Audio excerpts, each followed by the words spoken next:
Merci mon héros.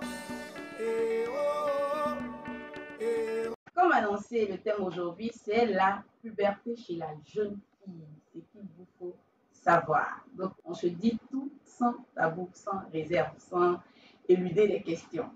Donc, déjà, ce qu'il faut comprendre, c'est que la puberté, ce n'est pas un problème. Ça, c'est la première des choses.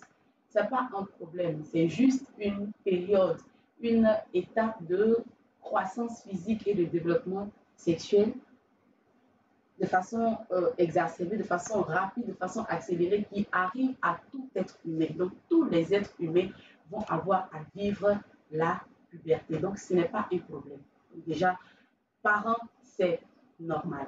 Mais c'est une étape qui est d'autant plus délicate que l'appréhension ou la façon de vivre cette étape va déterminer très souvent le caractère du prochain adulte, de l'adulte futur. Cette façon de vivre sa puberté va faire en sorte que l'adulte, la jeune fille va se prendre plus en charge, va s'aimer, va aimer son corps, va apprendre à s'assumer, va apprendre à connaître son corps. Et ça va même également déterminer ses relations, ses rapports avec les autres en société. Donc c'est une période très délicate qu'il nous convient, mais qu'il convient de bien mener pour ne pas que ça aille dans tous les sens. Donc déjà, pendant cette période, il y a plusieurs changements. Donc il faut savoir déjà que l'âge moyen auquel la puberté arrive, c'est entre 8 et 13 ans. Ça, c'est l'âge moyen. Chez d'autres filles, ça dépend. Hein. Après, il faut tenir compte aussi de certains facteurs génétiques et autres. Chez d'autres filles, ça va arriver plus tôt. Chez d'autres filles, ça sera plus tard. Donc, la moyenne, c'est entre 8 et 13 ans. C'est vrai que même en tant que parent, on sait qu'il faut parler de ces choses avec les enfants, mais c'est pas toujours, on n'a pas toujours la manière. On sait qu'on doit en parler, mais comment le faire? C'est là le vrai problème. Après aussi, je me rends compte que on ne peut donner que ce qu'on a.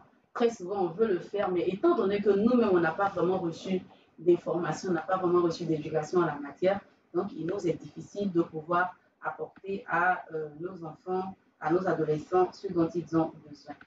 Chers parents, si vous ne vous sentez pas à mesure de parler avec votre enfant de santé de la reproduction, eh bien vous pouvez soit demander des renseignements chez un prestataire de santé et également apprendre à écouter les jeunes. Ceci vous équipera certainement à mieux répondre à leurs questions et à parler de la santé avec eux. Briser les tabous.